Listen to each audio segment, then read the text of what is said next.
बहुत अच्छा लग रहा है आप लोगों के साथ आज यहाँ पर आके बात। अभी के बाद जो प्रोग्राम होगा वापस हमारा बड़ा मस्ती भरा ऐसा रहेगा। और इसी सिलसिले में सोच रहा था क्यों ना यहाँ पर आज मैं खड़ा हूँ और आप जानते हैं शायद कि मैं तो आज यहाँ पर नेटवर्क मार्केटिंग का तो मैं आदमी ही नहीं। I am not in RMP distributor, या I am not into RMP. तो यह आदमी जो कुछ नहीं, नेटवर्क मार्केटिंग के साथ इसका कोई कनेक्शन नहीं है, यह आदमी ऐसा क्या है, क्यों ऐसा जानता है, या क्या है इसकी कहानी। तो मैं सोच रहा था कि मेरे बारे में दो चार बातें कहूं क्या। सुनना चाहेंगे तो जोर से बोलिए। राजेश टैगोर नाम है और तेलुगु आदमी हूं, आंध्र प्रदेशी।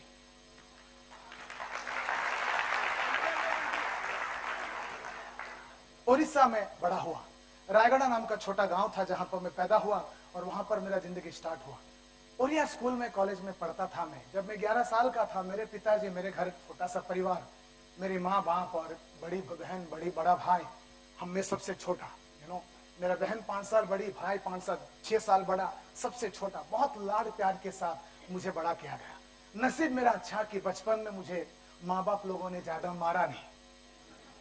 तो वो ड्रीम करने की काबिलियत नसीब से लोगों के अंदर रहता है, वो कंटिन्यू हुआ। जब मैं 11 साल का था, मेरे पिताजी अपने नौकरी छोड़ दिए, प्रिंटिंग प्रेस का बिजनेस स्टार्ट किया। और वो जो गवर्नमेंट में नौकरी करते थे, उनसे प्रिंटिंग प्रेस का बिजनेस हो नहीं पाया, वो कर नहीं पाए। घर में प्रिंटिंग प्रेस था, हमारा खुद का घर था रायगढ़ गांव में। रायगढ़ गांव का नाम है, उड़ीसा में था ये, उड़ीसा आंध्र प्रदेश का बॉर्डर में। घर के अंदर प्रिंटिंग प्रेस बिठा दिया था क्योंकि दूसरा दुकान लेने का पैसा नहीं था। एंड घर के अंदर सब चल रहा था। करीबन 10-12 लोग, 15 लोग प्रिंटिंग प्रेस में काम करते थे। पिताजी प्रिंटिंग प्रेस चला नहीं पाए। 6 महीना प्रिंटिंग प्रेस लेने के बाद एक के बाद दूसरा, तीसरा, चौथा, सब लोग नौकरी छोड़ के चले गए। बचपन में हुआ यूं कि प्रिंटिंग प्रेस घर में है और काम करने वाला कोई नहीं है, और पिताजी का कमाने का शक्ति खत्म हो गया था क्योंकि नौकरी नहीं है, प्रिंटिंग प्रेस चल नहीं रहा है, काम आमदनी घर में हो नहीं रही। और मैं घर में सबसे छोटा, और घर के सारे बड़े सब मिलकर फैसला कर दिया कि कितने भी तकलीफ हो, छोटे को परेशान होने नहीं देंगे। तो मैं जानता ही नहीं था कि क्या चल रहा है, कुछ तकलीफ हो रहा है। मुझे ट्रेनिंग दिया गया था कि हर दिन शाम को घर में कोई भी आए और पूछे कि पप्पा कहाँ है, तो बोलने का घर पे नहीं है। ट्रेनिंग था क्योंकि शाम को आते थे वो लोग जिनके पास पिताजी ने 6 महीना, 3 महीना, 2 महीना पहले पैसा उधारी में लिया था, वो वापस मांगने के लिए आते थे। I was very well trained. पूरे घर में सबको अच्छी तरह से बता दिया गया था, और ऐसा मेरा जिंदगी चल रहा था। एक दिन अचानक स्कूल जाने का टाइम हो गया।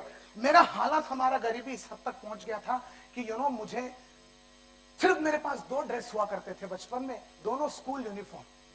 स्कूल जाने के लिए शूज नहीं थे, स्कूल बैग नहीं थे, हाथ में 2 किताब लेके, जिस तरह आप लोग अभी आए हैं उस तरह मैं स्कूल जाता था, बैग नहीं था। एंड मेरे से बुरी हालत थी मेरी बहन की, जो 5 साल बड़ी थी। मैं 6th स्टैंडर्ड में था तो वो कॉलेज जाती थी।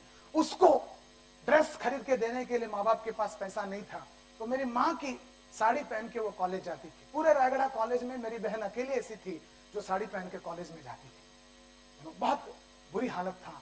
एक दिन में सुबह स्कूल जाने का टाइम हुआ 9:30, घर में बिल्कुल पैसा नहीं था।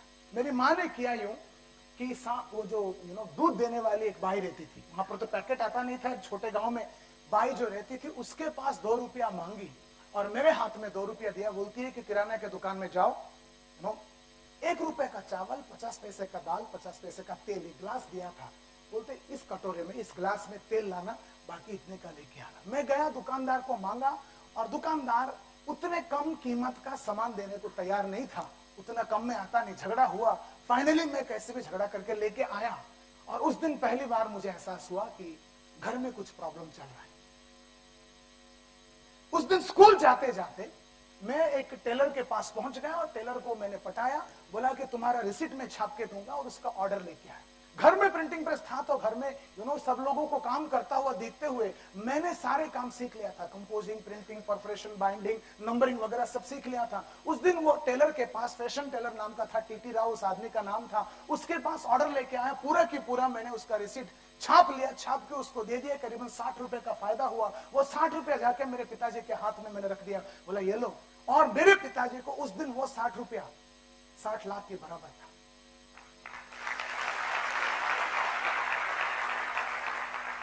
मेरे जिंदगी का वो पहला कमाई था 11वां साल में।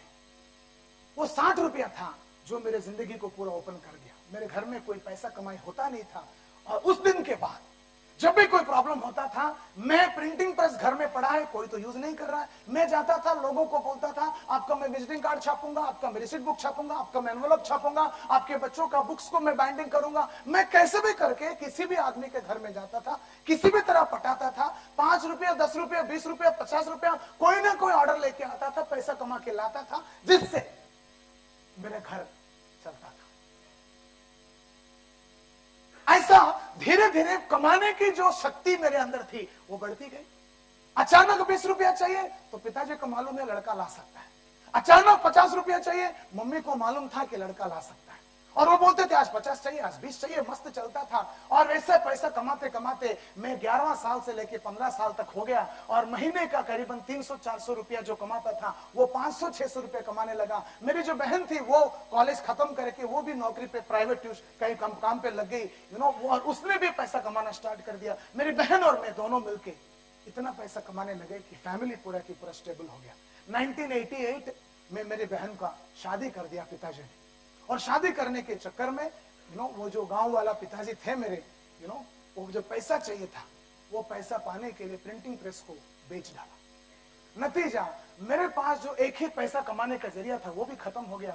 1988, 1999, 89, 90 3 साल में बच्चों लोगों को ट्यूशन देते मैथमेटिक्स सिखाते मैं गांव में पढ़ा और बढ़ता रहा। 3 जुलाई 1991, मुझे डेट्स बहुत अच्छी तरह याद है क्योंकि मैं डायरी लिखता हूँ। हर दिन का पिछले 25 साल का 1985 से लेके आज तक पिछले 23 साल का हर दिन का हिसाब मेरे पास है। किस दिन किसके साथ कब किधर क्या किया सब मेरे को मालूम है। 3 जुलाई 1991 मेरा बीकॉम का एग्जाम गांव में कंप्लीट हुआ। 4 तारीख के दिन रायगढ़ गांव छोड़ दिया। 6 तारीख सुबह 6 जुलाई 1991 सुबह 6 बजे बॉम्बे दादर स्टेशन पहुंचा पहली बार, और वहां से मैं चला गया नाला सोपारा आप जानते होंगे। मेरी बहन मेरी सिस्टर शादी के बाद नाला सोपारा में रहती थी, टांकी बोल के जगह है। आप अगर नाला सोपारा आप में से कितने लोग जानते हैं? ये बहुत सारे लोग जानते हैं। वहां पर टांकी में वो रहती थी, वहां पर उनके घर में पहुंच गया सुबह 7-7 बजे, और मेरे जीजाजी ऑफिस के लिए तैयार हो रहे थे। घर के अंदर बैग लेके पहुंच गया। मेरे जीजाजी को मैंने सलूट मारा, बोला जीजाजी मैं आ गया। उनको छोटा सा एक अटैक आ गया। बोलते किधर आ गया? मैंने बोला सेटल होने को आ गया। सेटल होने को आ गया, जल्दी में ऑफिस जाने का तैयारी में। यानी तू क्या करेगा? उनको भी तड़प है ना सुबह। बोलते क्या करेगा? मैं बोला मैं यहाँ पर काम करेगा। बोला क्या करेगा? नौकरी करूंगा। बोला कौन सा नौकरी करेगा? बोला मेरे को बहुत कुछ आता है। बोला क्या आता है? बोला बहुत कुछ आता है ना। बोला क्या आता है? वो डिटेल जानना चाहते थे। मैं बोला कंपोजिंग आता है, प्रिंटिंग आता है, बाइंडिंग आता है, प्रोफेशन आता है, नंबरिंग आता है, प्रिंटिंग प्रेस का सारे काम आता है। मेरे जीजाजी बोलते हैं कि ये सब बेटा तेरा रायगढ़ गांव में चलेगा मगर बॉम्बे में नहीं चलेगा। मैंने बोला ऐसा बॉम्बे में क्यों नहीं चलेगा? बोलते हैं बॉम्बे में पूरा ऑफसेट प्रिंटिंग होता है, ये तुम्हारा जो है लेटर प्रिंटिंग का जमाना खत्म हो गया। बोले ऑफसेट प्रिंटिंग का काम आता है? मैंने बोला वो तो नहीं आता है। बोलते ठीक है टाइपिंग आता है? ना नहीं आता है। ठीक है अकाउंट लिखना आता है? मैंने बोला वो भी नहीं आता है। बोलते हैं शॉर्ट हैंड आता है? मैंने बोला वो नहीं आता। क्लरिकल काम करना आता है? बोला वो भी नहीं आता। तो क्या आता है? बोला ये सब नहीं आता। सुबह ऑफिस जाने का टेंशन में, चाय पीते पीते मेरे जीजाजी टेंशन में आके, साला मैं उनका साला ही हुआ ना, आ गया गांव से। हम लोग तेलुगु में बात करते थे, ऑफ कोर्स उनको भी तेलुगु, मैं भी तेलुगु में बात कर रहे थे। ये होते होते उनको अचानक दिमाग में एक ख्याल आया, ये आदमी इनका साला जो सामने बैठा है गांव से भाग के आया है, इसको कुछ नहीं आता। और 1991 जिसको कुछ नहीं आता वो बनता क्या है?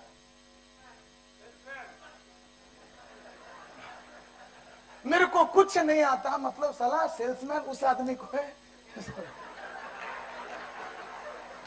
और ऊपर से जोर से बोल रहे। एंड मेरे जीजाजी का भी तुम्हारे ख्याल का आदमी थे, तेरे को कुछ नहीं आता है ना, एक काम कर सेल्समैन बन जा, उसके लिए कुछ आने का जरूरत नहीं है। आजकल होते तो बोलते थे आरएमबी में घुस जा। Coming back, सेल्समैन बन जा। मैं बोला बताइए कैसे बनते? बोलते टाइम्स ऑफ इंडिया पेपर निकालो, वेडनेसडे के दिन, वो टाइम पे वेडनेसडे के दिन लेफ्ट साइड में क्लासिफाइड ऐड आते थे 91 में। बोलते थे वहां पर बहुत सारे वॉक इन इंटरव्यू के एडवर्टाइजमेंट्स होते हैं, तुम कहीं भी चले जाना, इंटरव्यू अटेंड कर लेना, नौकरी मिल जाएगा। इतना बोल के वो चले गए। 6 जुलाई 1991 में बोला 2 दिन थक के आए, एग्जाम आज आराम करते कर दिया। 7 जुलाई 1991 के दिन बॉम्बे में पहली बार मैं राजेश टेगोर पहला इंटरव्यू देने के लिए दादर पहुंचा। ऐड आया था सेल्फ पेजेस नाम का कंपनी का, और मैं पहुंच गया कल्याण दास उद्योग भवन दादर प्रभादेवी जंक्शन के ऊपर। वहां पर पहुंच गया और वहां पर पहुंच के हालात देखा कि करीबन 150-200 लोग इंटरव्यू के लिए बैठे थे। मैं अंदर घुस गया, कैसे भी बायोडेटा को आगे पीछे कर दिया और मेरे को अंदर बुलाया गया और मैं अंदर पहुंच गया। और जैसे अंदर पहुंच गया इंटरव्यू शुरू हो गया। और इंटरव्यू शुरू होते होते खतरा, प्रॉब्लम स्टार्ट हो गया। जो मेरे को इंटरव्यू लेने वाला था वो लेने वाला नहीं था, वो लेने वाली थी। और उस दिन तक ऐसा चीज को मैंने देखा नहीं था पहले कभी। आप समझा करो, मैं अभी अभी गांव से आया हुआ और टेबल के फासला और सामने बैठी है नमूना, और उसको देख के मेरे अंदर बहुत कुछ हो गया और मेरे आंखों में, चेहरे में वो सब दिखाई दे दिया और मेरे को देख के उसको भी बहुत कुछ हो गया। उसने ऐसा किया, मैंने ऐसा किया, उसने किया, मैंने किया। 2-4 मिनट वो मेरे को देखी और मैंने उसको देखा। आंखों ही आंखों में बहुत कुछ होने के बाद पहला सवाल उसने किया, फाइनली उसने कर दिया, उससे रहा नहीं गया, सवाल कर ही दिया। वो पहला सवाल मेरे को करती है, किधर से आया? बड़ा सिंपल मेरे को जवाब देने का, रायागढ़ से आया। वो बोलती है वो किधर आया? मैं बोला वो उड़ीसा में आया। बोलते बायोडेटा लाया। अब ये क्या होता है उस दिन मेरे को मालूम नहीं था। मैं आया गांव से, गांव से, एकदम गांव से, पक्का 100% गांव से। और मैं गांव में जहां रहता था, उड़ीसा के गांव में, घर में तेलुगु बात करते थे, स्कूल में कॉलेज में उड़िया बात करते थे। जिस स्कूल कॉलेज में पढ़ा वहां के प्रिंसिपल को भी हिंदी इंग्लिश नहीं आता था। और बॉम्बे में सेटल होने के लिए, जिंदा रहने के लिए, एक हिंदी या इंग्लिश दोनों में से एक तो आना जरूर। ये दोनों मेरे को नहीं आता था और ये मेरे को पूछ रही है बायोडेटा लाया? अपना रायगढ़ वाला खोपड़ी मैंने यूज किया। मैंने बोला नहीं लाया। बोलते एक काम करो, इसने ऐसे थी ना, ऐसे बैठी थी, पीछे जरा हटी, ड्रॉयर खोली, पेपर निकाली, दे दिया मेरे को। बोलती है लिख के लाओ। मेरे को मालूम पड़ गया बायोडेटा लिखने वाला चीज होता है। वो क्या होता है मालूम? बोलते लिख के दो। मैंने लिख दिया BAYODATA, बायोडाटा लिखा, दे दिया। उसने कागज देखा, मेरे को देखा, कागज देखा, मेरे को देखा। 2-4 बार देखने के बाद पीछे सामने आके एक मुस्कुराहट के साथ बोलती है, हाँ हम आपको फोन करके बुलाएंगे। मैं सीधा नाला सोपारा रिटर्न वापस आ गया। तब तक शाम हो गया था और शाम को मेरी सिस्टर, वो भी नौकरी करती थी, वापस आके मेरे को पूछते हैं, बेटे मेरे भाई मेरे क्या हुआ? इंटरव्यू गया था? मैंने इंटरव्यू पूरा की पूरा समझा दिया, उसी तरह जिस तरह मैंने आपको समझाया। लड़की के बारे में ज्यादा, इंटरव्यू के बारे में कम। पूरा समझाने के बाद मेरे सिस्टर मेरे को पहली बार 7 जुलाई 1991 के दिन पूछती है, बेटा मेरे भाई, वो औरत, लेडी जो भी है, वो तेरे को फोन करके बुलाने वाली है ना, कौन से नंबर पे फोन करेगी? मेरा तब अक्ल खुला। बोलते हाँ यार, दिमाग की बत्ती खुल गई। और पहला दिन था तो मेरे सिस्टर ने मेरे को समझाया, बोलते बेटा इतना बॉम्बे हो, नाला सोपारा हो, तेरा गांव हो, कहीं भी हो, आप लोगों के लिए भी पहला लेसन, कोई भी आदमी अगर बोलता है फोन करूंगा या फोन करूंगी, इसका मतलब आप समझ जाना, वो बड़े प्यार से बोल रहे गेट लॉस्ट। ओके, उसने मेरे को वही बोला, आज मेरे को समझ में आ रहा है। ओके ना, उसके बाद मेरे सिस्टर चाय पिलाई, लेके गए नाला सोपारा स्टेशन के बाजू में ईस्ट में तुलिंज में, वहां पर एक टाइपिंग ट्यूटर इंस्टीट्यूट हुआ करता था वो जमाने में, ASDF सेमीकोलन LKJ वाला, वहां पर बिठा के मेरा बायोडेटा उसने टाइप किया, जेरोक्स मारी और 100 कॉपी मेरे हाथ में मेरे हाथ में दिया और बोलती है कल के बाद कोई भी बायोडेटा मांगा तो ये देना। मैं बोला डन, नो प्रॉब्लम। मैं बायोडेटा के लिए सबके सब तैयार हो गया। एंड कहानी मतलब अगला दिन से मैं इंटरव्यू अटेंड करना चालू किया, रोज जाता था इंटरव्यू अटेंड करता था। मेरा काम है, बड़ा डिटरमाइंड था बचपन से ही, मैं जब तक कोई चीज को पकड़ लिया हासिल नहीं करूंगा तब तक हार नहीं मानूंगा। मुझे नेगेटिव चीज इफेक्टिव नहीं करता है। मैं रोज जाता था इंटरव्यू अटेंड करता था, मेरा कोई भी इंटरव्यू 1-2 मिनट से ज्यादा चलता नहीं था। जिधर भी जाता था पब्लिक मेरे को 1-2 सवाल पूछता था, एक तो अपने को देखते सब समझ में आ जाता, 1-2 सवाल पूछता था और सब कुछ खत्म हो जाता था। बम्बई के लोगों में एक खास बात है, खास करके आप लोग जो बम्बई की हो, मैं जो बम्बई के अभी बन गया हूं, बम्बई के लोगों के 1991 में मैंने ऑब्जर्व किया, खास बात यह था कि कोई भी आदमी के ऊपर एक नजर मारते हैं तो उनको मालूम पड़ जाता था कि यह बम्बई का माल नहीं है। मैं कितना भी तेल लगा के जाऊं, कुछ भी क्यों, वो लोग एक नजर में, और मालूम तो पड़ जाता था। वो लोग मेरे को 1-2 सवाल पूछते थे, किधर से आया, used to be a regular question, किधर भी जाता था मेरे को पूछते किधर से, और अपन जुबान खोलता था, खोलते खोलते उनको कंफर्म हो जाता था। जो डाउट जरा से भी था वो कंफर्म करते थे और कागज रख के भेज देते थे। मैं जिधर भी जाता था ऐसा होता था, 2 मिनट से ज्यादा कोई इंटरव्यू गया नहीं, मगर मैं जिद थाम लिया था कि बॉम्बे हार जाएगा मगर मैं नहीं हारूंगा, नौकरी तो लेके रहूंगा।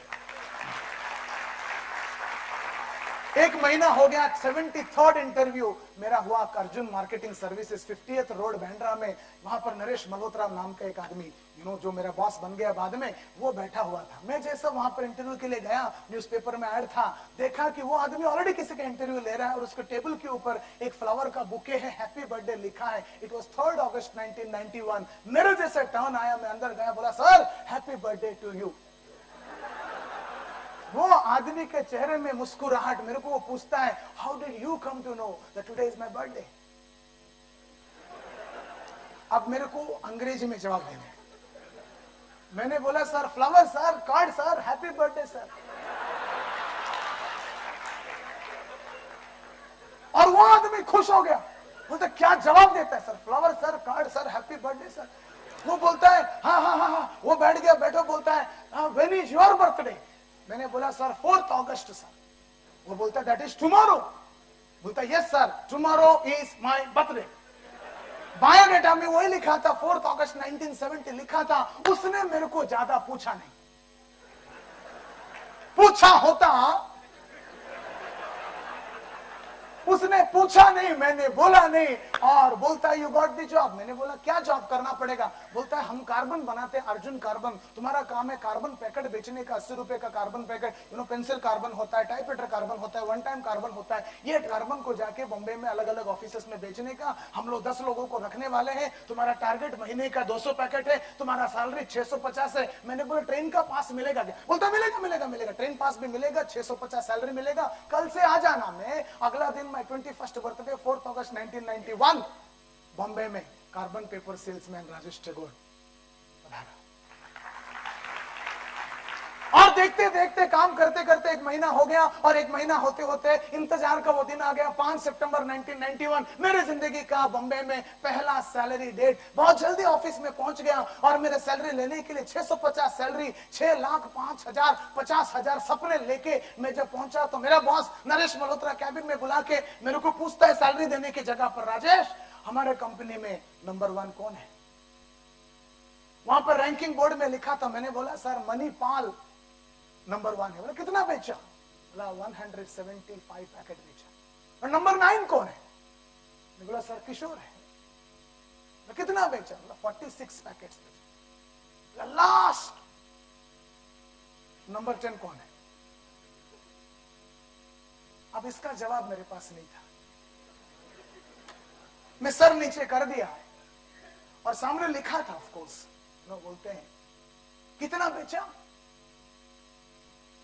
जवाब जैसा नहीं है। बोलते राजेश तुमने 23 पैकेट बेचा, 23 पैकेट्स। वो भी जो 9 नंबर में किशोर है उसका आधा 46 का आधा सैलरी का चेक में से फाड़ा। बोलते हैं तुम्हारा टारगेट 200 पैकेट का है, 200 की जगह 100 बेचोगे तो चल जाता, पहला महीना है। 50 भी बेचते तो चला देते। 23 इज नॉट एक्सेप्टेबल। ये महीना सैलरी दे रहे हैं मगर अगला महीना ये भी नहीं देंगे। वो चेक जो हाथ में था फट करके मेरे ऊपर फेंका। बाकी सब मुझे अच्छा लगा, फेंकना अच्छा नहीं लगा। वो उड़ता उड़ता गया, नीचे गिरा। मुझे उठाना नहीं था, वहीं पर खड़ा रहा।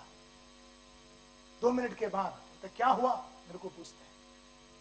अंदर से कहीं से गुस्सा आया मेरे को और जवाब निकला। बोलते हूं कि सर पूरा महीना मैंने मेहनत किया, पूरा अब्दुल रहमान स्ट्रीट छान मारा, पूरा फोर्ट छान मारा, पूरा नारिमन पॉइंट छान मारा, पूरा दादर छान मारा, बॉम्बे सेंट्रल छान मारा, पूरा घाटकों पर, अंधेरी, बोरीवली सब जगह घूम चुका हूँ, हर स्टेशनरी दुकान में जा चुका, हर ऑफिस में जा चुका हूँ। जहां भी जाता हूँ लोग बोलते हैं इंटरेस्ट नहीं है, पैसा नहीं है, बाद में आओ, तुम्हारे कंपनी के बारे में सुना नहीं है, पहले सैंपल दे के जाओ, बाद में देखेंगे, ऐसे ऐसे बोलते हैं। सर मैं क्या करूं?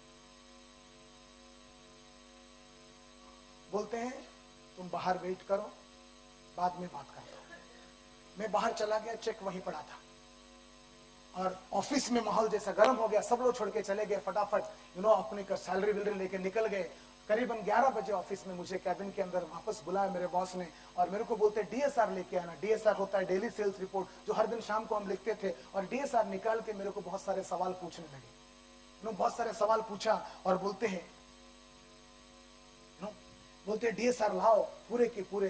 बोलते ये आदमी ने क्या बोला, वो आदमी ने क्या बोला, हर चीज के बारे में, हर आदमी के बारे में बहुत सारा पूछने के बाद मैंने 1 महीने में कुछ 525 विजिटिंग कार्ड इकट्ठा किया था। सबके सब जवाब देने के बाद उनको उस दिन समझ में आया, लड़का ने मेहनत किया है मगर रिजल्ट नहीं आया। ये तो 525 विजिटिंग कार्ड नहीं आता। नंबर 2, हर कार्ड में पीछे लिखता था किसने क्या बोला और रिपोर्ट में वही रिफ्लेक्ट होता था। तो उन्होंने पकड़ने को कोशिश किया मगर मैंने झूठा काम नहीं किया था। समझ में आने के बाद मुझे बिठा के मेरी जिंदगी का सेल्स का सबसे पहला लेसन मेरे बॉस नरेश मल्होत्रा ने 5 सितंबर 1991 के दिन उस दिन मुझे सिखाया। उन्होंने एक नया फॉर्मूला बताया और वो फॉर्मूला मेरा पूरा जिंदगी, मेरा पूरा लाइफ को ट्रांसफॉर्म किया। उन्होंने जो फॉर्मूला बताया उसके बाद मेरा लाइफ सेकंड लेवल पर पहुंच गया। पहले से तो मेहनत करता ही था मगर वो एक फॉर्मूला पूरे की पूरे लाइफ को चेंज कर दिया। एंड उन्होंने 5 सितंबर 1991 के दिन जो फॉर्मूला उस दिन बताया था वो एक फॉर्मूला था विच वॉज कॉल्ड, आएगा ए फॉर्मूला कॉल्ड 8/73। 600 फॉर्मूला बताया, मैं खुश हो गया। बोला सर अभी मैं जाता हूं, अभी पूरे के पूरे बॉम्बे को आग लगा दूंगा, काम कर डालूंगा सर, फिक्र मत करो, 200 कर डालूंगा। ऐसा बोल के मैं जैसे बाहर जा रहा था मेरे बॉस बोलते राजेश आज काम करने की जरूरत नहीं है। क्यों सर? तुमको जो मैंने 8/73 समझाया इसका तुम पहले नोट्स बनाओ, अगर तुम्हारा नोट्स पसंद आया तो तुमको नौकरी पे रखेंगे वरना नहीं रखेंगे, आज नोट्स बनाओ। ऐसे बोल के चले गए वो और मैं बॉम्बे से वो क्या बोलते हैं नारिमन पॉइंट चला गया। 8/73 के बारे में उन्होंने मुझे जो जो समझाया उसका नोट्स बनाया और शाम तक रात को 2 बजे तक मैं नोट्स बना के अगला दिन सुबह 8 बजे उनको करीबन 32 पेज का नोट्स दिखाया। सब नोट्स पढ़ने के बाद नरेश मल्होत्रा बोलते हैं नोट्स तो बढ़िया बना है मगर अभी इसको इंप्लीमेंट करते जाओ, जिंदगी बदल जाएगा, फिक्र मत करो। हर कस्टमर को मिलने से पहले 8/73 के नोट्स पढ़ लेना। मैं बोला सर वही करूंगा और वो करता गया। अगला महीना कस्टमर के सामने जाता था और मिलने से पहले एक बार और उसको जाके इंप्लीमेंट करता था। देखते देखते दूसरा महीना आ गया मेरा दूसरा सैलरी डे 5 अक्टूबर 1991 और 5 अक्टूबर तक वो जो नोटिस बोर्ड था, नोटिस बोर्ड के हालात जरा बदल गया था। 1 नंबर पर जो नाम था मणिपाल पहला महीना, उसका नाम 2 नंबर पर आ गया था। सामने फिगर था 176, 176। 1 नंबर पर नाम चला गया था राजेश टैगोर, फिगर था 1760।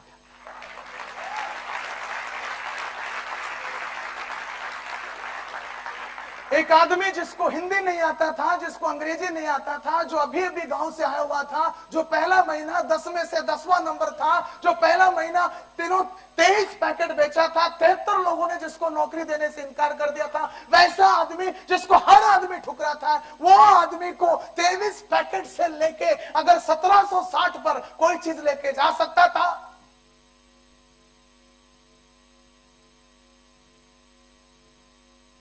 वो ये था 8/70।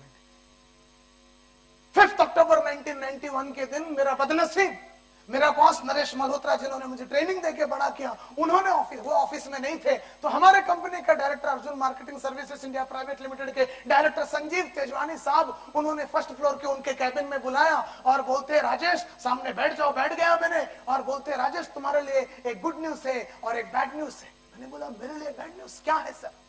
बोलते, पहले गुड न्यूज देंगे। सर क्या है गुड न्यूज? तुम्हारा सैलरी 650 से बढ़ाकर 1000 रुपीज कर रहे हैं। मैं खुश हो गया। बोलता, सर बैड न्यूज क्या है? बोलता है, bad news, bad news, bad news.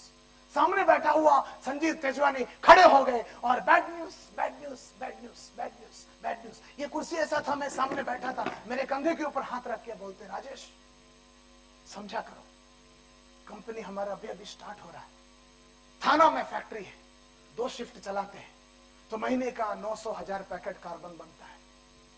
तुमने 1 महीने में इतने सारे ऑर्डर बुक कर लिए कि अगला 3 महीना कार्बन पेपर बेचने का।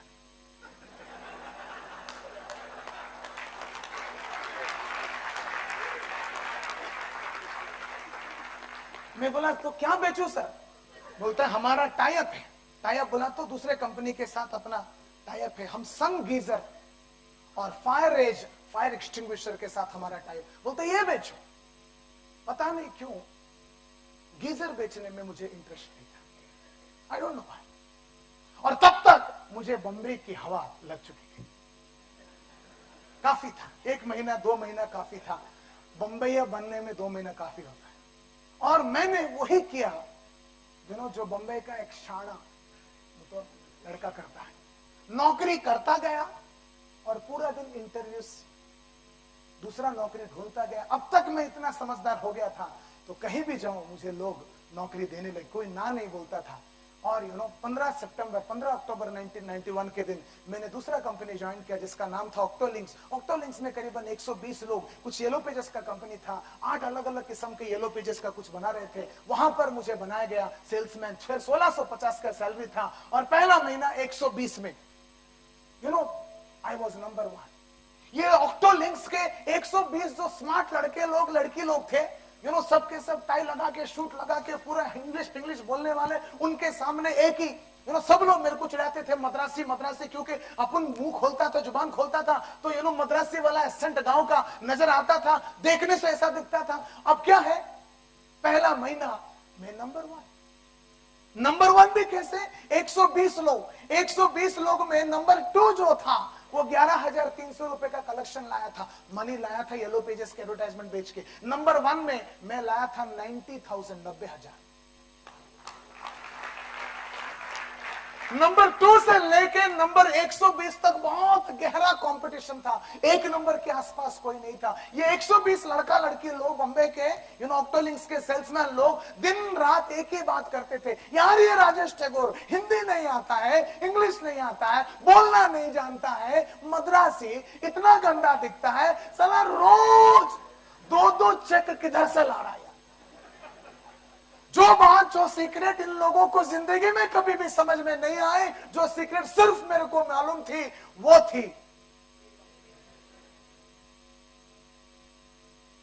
6 महीना 7 महीना वो कंपनी में नंबर 1 होने के बाद मैंने तीसरा कंपनी ज्वाइन किया, डेव थॉमसन एसोसिएट। ये कंपनी में 34 लोग काम करते थे, बेलाड पियर बॉम्बे में ये ऑफिस था और वहां पर 34 सेल्समैन, और मैं बन गया 35वां नंबर मेरा। और ये कंपनी में पहला महीना मैं बन गया नंबर 1, दूसरा महीना नंबर 1, तीसरा महीना नंबर 1, चौथा महीना डेव थॉमसन में तकलीफ स्टार्ट हुआ।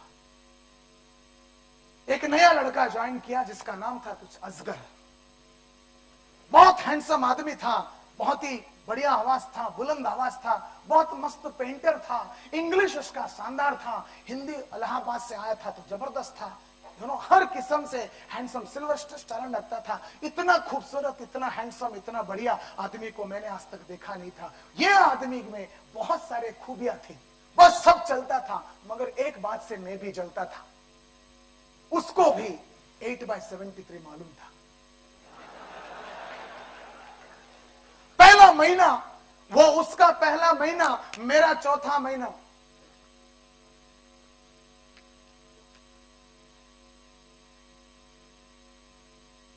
लास्ट डे के दिन अचानक बाई चांस मैं नंबर 1 पर हूं, असगर नंबर 2 पर है, और हम दोनों के बीच में जो डिफरेंस था बहुत ही कम था। मेरे को पिछले 8-10 महीने से आदत पड़ गया है नंबर 1 कहीं, नंबर 2 कहीं, और अचानक इतना क्लोज कंपटीशन मेरे को झटका लगा। और मेरे कंपनी में साइड बाय साइड दूसरे कहानियां चलते थे। एक लड़की काम करती थी, एक ही लड़की काम करती थी डेव थॉमसन में, इसका नाम था रीना। जो 34 लड़के लोग काम करते थे, 35, सब के सब उसको लाइन मारते थे, सेल्समैन। मैं भी उसको, सब लोग क्या है जाके उसको चांस मारते थे। कोई उसको लिए ग्रीटिंग कार्ड बनाता था, कोई फ्लावर लेके जाता था, कोई उसको प्रपोज करता था, कोई हर आदमी अपने हिसाब से उसको पटाने को कोशिश कर रहा था। ये लड़की दूसरे किसी को भाव नहीं देती थी। ये लड़की सिर्फ एक आदमी के साथ बराबर बात करती थी। किसके साथ? ना ना ना, ये फिल्मी नहीं है कहानी, ये सच्चा कहानी है। रीना जो भी कंपनी में नंबर 1 होता था उसके साथ ठीक से बात करती थी, बाकी किसी को भाव नहीं देती थी। 4 महीने से 3 महीने से मैं नंबर 1, तो मेरे साथ वो स्पेशल बातें करती थी, मुस्कुरा के बातें करती थी, तो बाकी 34 लोग साले जलते थे। असगर आया 2 नंबर पर हो गया, मगर बाकी 34 को एक जान आ गया कि राजेश टैगोर को बीट करने वाला आ गया। और मेरा बॉस विवेक वेंकटेश, जो कि चंबूर में ही रहता है, सामने ही रहता है, वो जमाने में देखा कि दोनों तरफ बराबर आग लगी हुई। मेरे पास आता था और मेरे को बोलता था, राजेश इतना दिन नंबर 1 हुआ, कोई बड़ी बात नहीं, अब नंबर 1 बन के दिखाओ, अब चुनौती का टाइम है, अब चैलेंज है, बनो नंबर 1, देखता हूं कैसा बनते हो। मेरे को बोलता था, मैं बड़े गुस्से से बोलता, आज कुछ कर डालूंगा। मेरे सामने दूसरे कैबिन में जाके बोलता था, असगर पूरे कंपनी में अगर राजेश टैगोर को बीट करने वाला कोई मर्द है वो सिर्फ तुम है, करो बोलता। इधर से मेरे को डालता था, उधर से उधर को डालता था, इधर पेट्रोल उधर पेट्रोल, दोनों की तरफ आग लगी, दोनों बोलते वंदे मातरम, दोनों जाते थे, बिजनेस लेके आते थे। एंड अगला महीना 1 से लेके 29 तक नोटिस बोर्ड में नाम था असगर का। 30 तारीख को नाम आ गया मेरा। अगला महीना 1 से 30 तक वो नंबर 1, 31 तारीख को मैं नंबर 1। अगला महीना वापस 1 से 29 तक वो नंबर 1, 30 तारीख को मैं नंबर 1। मैं क्या करता था, सारा महीना जितने भी चेक्स आते थे सब दबा के रखता था।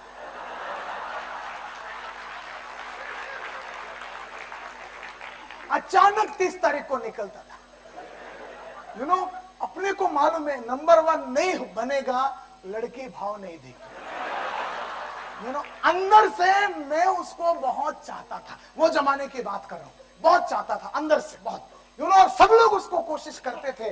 मैंने कभी बोला नहीं, क्योंकि मेरे को अपना गेटअप फिगर वो जमाने का मालूम था, तो बोला नहीं। एंड असगर क्या, जितने भी चेक्स आते थे दिखा देता था। 3 महीना कंटिन्यूस देखा, 30 तारीख को ये साला 25 चेक ला रहा है, 40 चेक ला रहा है, कुछ तो दाल में काला है, समझ में आया। चौथा महीने से असगर ने भी चेक छुपाना स्टार्ट किया, और मेरा नसीब अच्छा, किसी ने मुझे बता दिया, देख राजेश वो भी गेम खेल रहा है। अब कोई दूसरा रास्ता नहीं था सिवाय मेहनत की। असगर का कन्वर्शन रेशियो था, कन्वर्शन रेशियो ना, मैं 5 लोगों को मिलूंगा तो वो 5 को मिलता था तो उसको 1 सेल मिलता था। मेरा कन्वर्शन रेशियो, मैं 20 को मिलता था तो मुझे 1 सेल मिलता था। मुझे दिन का 2 सेल तो लाना ही था असगर के साथ कॉम्पीट करने के लिए। वो आसानी से दिन का 2 लाता था, और दिन का 2 लाने के लिए मुझे दिन का 40 लोगों को मिलना पड़ता था, 50 लोगों को मिलना पड़ता था, 60 लोगों को मिलना पड़ता था। मैं सुबह 9 बजे कलबा देवी मस्जिद की गलियों में कोल्ड कॉल करता हुआ निकलता था। एंड रात को कभी 9 बज गया, कभी 10 बज गया, कभी 11 बज गया, कभी 12 बज गया, 2 चेक नहीं तो मैं घर वापस नहीं जाता था। याद है मुझे आज भी वो दिन, रात को 11:30 बज गया, 12:30 बज गया, सब लाइट बंद हो गए, कोई दुकान कोई ऑफिस खुला नहीं है। विरार लोकल ट्रेन में आने के बाद, विरार लोकल ट्रेन के अंदर कोई भी आदमी, हर आदमी के पास जाके मैं येलो पेजेस का ऐड दो, कोई भी हाँ बोले ना बोले मतलब नहीं, मैं सिर्फ बोलता था। ये 1 घंटा मेरिन लाइन से लेके नाला सोपारा तक क्यों बर्बाद करूं, क्यों वेस्ट करूं बोल के मैं लोकल ट्रेन के अंदर कॉल करता था। जब तक रात पूरा खत्म नहीं होता है तब तक मैं कोशिश खत्म नहीं करता था। ऐसा मेहनत करते करते हर दिन सिर्फ परिश्रम के ऊपर अगला 4 महीना मैं नंबर 1 रहा। उसके बाद हालात ऐसा हो गया कि असगर सचमुच 1 महीना बहुत ही आगे निकल गया और मुझे मालूम पड़ा कि समझ गया ये महीना तो मैं असगर को बीट नहीं कर सकता। और उसी वक्त मेरा किसी पुराने दोस्त ने मुझे फोन करके बताया कि पूना में एक आदमी है जिसका नाम खुशरू है, वो लोगों को, सेल्समैन लोगों को ब्लू डायमंड होटल में ट्रेनिंग देता है, 5,000 फीस लेता है। 1992 की बात कर रहा हूँ। बोलते तुम उधर जाओ, तुम्हारे जैसे सेल्समैन के लिए जरूरत है। मैं पूना चला गया एंड खुशरू के पास 3 दिन का ट्रेनिंग लिया और खुशरू ने मुझे बहुत सारे नए बातें सिखाया। बोलता है ट्रेनिंग देना, रोज सुबह उठ के कैसेट सुनना, रोज किताबें पढ़ना, ट्रेन का टाइम बर्बाद मत करना, कस्टमर को सर्विस देना, झूठा वादा मत करना, हमेशा बड़ा सोचना, बड़ा लिखना, लाइफ का गोल बनाना, लाइफ का पर्पस लिखना, ये सब के सब उसने पूरा सिस्टमेटिकली काम करने का जो तरीका बताया उसको मैं इंप्लीमेंट करता गया तो मेरे को भी अच्छा कामयाबी मिलने लगा। 18 महीना कुल मिला के असगर के साथ मेरा कंपटीशन हुआ। सारा 18 महीना मैं नंबर 1 था और वो नंबर 2 था। 18 महीने के बाद एक दिन असगर मुझे आके बोलता, राजेश तुम्हारे साथ कंपीट करके बहुत मजा आया, मगर मेरा एक ड्रीम अभी भी पूरा नहीं हो पाया और शायद नहीं होगा। मैंने बोला क्या, कौन सा ड्रीम? बोले 1 महीना राजेश यार, 1 महीना तुमको बीट करना था। मैं बोला करना? बोलते नहीं यार, मुझे सऊदी में नौकरी मिला, मैं सऊदी जा रहा हूं। गले मिला, सऊदी चला गया। वो सऊदी चला गया और डेव थॉमसन एसोसिएट्स मुझे टेरिटरी मैनेजर बना दिया। I became the boss of some people. As a territory manager, I was India number 1 territory manager. Then they made me the city sales manager. As a city sales manager, Dave Thompson, I was India's number 1 city sales manager. And 1st June 1995, 1 जून 1995 के दिन Dave Thompson में करीबन 25,000 रुपया salary plus 10,000 रुपया, 30, 15, 20,000 रुपया commission, ये सब मस्त जिंदगी चल रहा था। ये वाला नौकरी को छोड़ के मस्त सा जबरदस्त 1995 में मेरे खानदान में किसी ने भी 35,000 देखा नहीं था। वो वाला नौकरी को छोड़ के मैंने बिजनेस स्टार्ट किया। I started my own business. I wanted to publish yellow pages, multicolored yellow pages. और 1995 हालात ऐसा था कि पूरे बॉम्बे में 88 से लेके 1995 तक 8 साल 7 साल में करीबन 200 कंपनियां येलो पेजेस के नाम पर पैसा लेके भाग गई। आप अगर किसी को येलो पेजेस बोलते थे तो वो सीधा पुलिस को दे देते थे।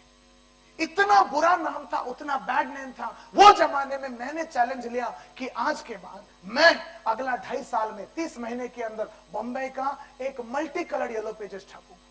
पब्लिक बोलते था यार एम&एम पब्लिकेशन 400 करोड़ का कंपनी, वो बॉम्बे में छाप नहीं पाया, वो पैसा लेके भाग गया। सेसासिएट येलो पेजेस छाप नहीं पाया। टाटा प्रेस येलो पेजेस 95 में उसके ऊपर कोर्ट में केस होने की वजह से बंद हो गया था। ये बड़े बड़े दिग्गज जो नहीं कर पाए, तुम राजेश टैगोर क्या करवा लो? बोला जो है करके दिखाऊंगा। And with in A span of 30 months 1 जन 1998 के दिन मैं बॉम्बे के इतिहास का first and only multi colour yellow pages छापा। It's called Bombay business. This is the Bombay business book. आपने अगर कभी येलो पेजेस देखे हैं, ये बॉम्बे का, इंडिया का हिस्ट्री का first and only multi coloured yellow pages है। एंड नाम लिखा है राजेश टैगोर, इसको मैंने छापा है। I am the publisher. 1999, I got into MLM business. बहुत सारे MLM कंपनी के बहुत सारे लोगों ने मुझे प्रोस्पेक्ट किया, हर जगह पर लेके गए। I got into MLM business and 2000 I got into training. सन 2000 से लेके आज तक मैं ट्रेनिंग देता आ रहा हूँ। MLM बिजनेस में जब मैं था, I was not a distributor, I was the owner of a multi-level marketing company. I was into ये बॉम्बे बिजनेस बुक को मैं MLM से पब्लिश करता था और मेरा कुछ प्रिंसिपल्स हुआ करते थे। प्रिंसिपल नंबर 1, आप एमएलएम के हो तो मैं बता रहा हूं, हर दिन सुबह 11 बजे मैं प्लान दूंगा, हर दिन सुबह डॉट 11 बजे मैं प्लान दिखाऊंगा। और मेरे जितने भी डिस्ट्रीब्यूटर लोग थे सबको मालूम था कि राजेश टैगोर 11 बजे खड़ा हो, एंड वो लोग सबके सब अपनी डाउनलाइन को वो मीटिंग में बुलाते थे। मैं खड़ा होकर स्पीच अच्छा देता था, और जो भी आते थे मैं उनको एग्जैक्टली 50 मिनट्स खड़ा होकर समझाता था। एवरी डे सुबह पंप हाउस में, अंधेरी ईस्ट पंप हाउस में 401 मनीष टावर में मेरा घर हुआ करता था, वहां पर रोज सुबह 30, 40, 50 लोगों को एवरी डे मैं समझाता था। या और जितने लोग आते थे मेरे पास, उन सबके साथ डाउनलाइंस का हर आदमी के पास पर्सनली जाके मैं क्लोज करता था। हर आदमी को मैं पर्सनल सर्विस देता था। कोई भी आदमी मुझे फोन किया और मैंने उठाया नहीं फोन, ऐसा कभी होता नहीं था। हर आदमी को मैं ड्रीम्स बताता था और मैं कहता था कि ये बिजनेस नहीं है, गेट रिच क्विक स्कीम नहीं है, ये तुम्हारा ड्रीम्स है और आके लाइफ में कामयाब बनना चाहते हो तो ही ये अपॉर्चुनिटी है, ताव में आके ये बिजनेस ज्वाइन मत करना। I was very very principle oriented in my network marketing business. 1 June 1990 2000 तब से लेके आज तक मैं ट्रेनिंग में दे रहा हूं। और आज अगर आप देखेंगे इंडिया का और दुनिया का सबसे बेहतरीन कंपनी, जो बेस्ट कंपनी है, वो सबके सब मुझे ट्रेनिंग के लिए बुलाते हैं। कोका कोला नाम आप लोगों ने सुना होगा, the number 1 company in the world. मैं जाता हूं कोका कोला के सेल्समैन को ट्रेनिंग देता हूं। प्रॉक्टर एंड गैम्बल आप लोगों ने सुना होगा, सुना है कि नहीं? I go and train the Procter and Gamble. LIC of India नाम आप लोगों ने सुना होगा, world's number 1 company, India number 1 company. आप लोगों के पास LIC का पॉलिसी होगा, मैं LIC को जाकर ट्रेनिंग देता हूँ। महिंद्रा नाम सुना होगा, मैं महिंद्रा को ट्रेनिंग देता हूँ। हिंदुस्तान लीवर नाम आप लोगों ने सुना होगा, आई गो एंड ट्रेन। RMP नाम सुना होगा। आज आपके सामने डायनामा ग्रुप के मदद से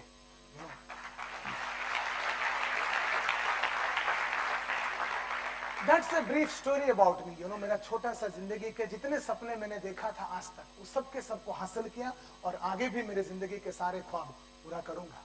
That's me. That's my life. Any questions?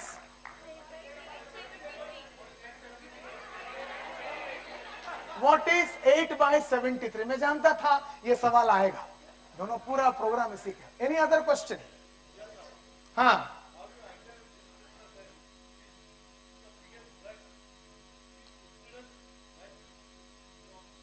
Good.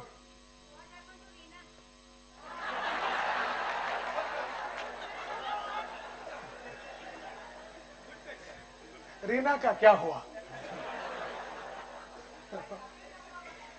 ये हर जगह पर आता ही है। 25 सितंबर 1995 के दिन रीना ने आके मेरे को शादी कर लिया।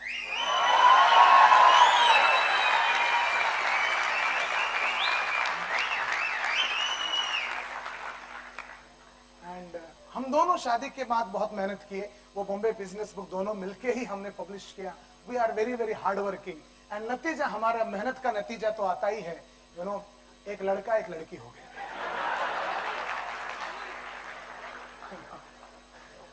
Any other question? 8/73 क्या है? यही आखिरी क्वेश्चन है। हाँ, क्या है ये बात मैं आपको क्यों बताऊं? हाँ, अगर मैं 8/73 क्या है बताया तो आप क्या करेंगे? इंप्लीमेंट करेंगे? इंप्लीमेंट करेंगे? पक्का? वादा? कसम खा के कह सकते हो? तो खड़े हो जाओ, बोलो मैं कसम। हाथ उठा के सब लोग बोलिए, मैं कसम खा के कहता हूं आज के बाद हर प्रोस्पेक्ट के सामने समझाते वक्त मैं 8/73 फॉर्मूला को इंप्लीमेंट करूंगा, यूज करूंगा। ये सच्चा वादा है। It's a gentleman promise. Ladies promise बोलेंगे। Thank you and be seated please.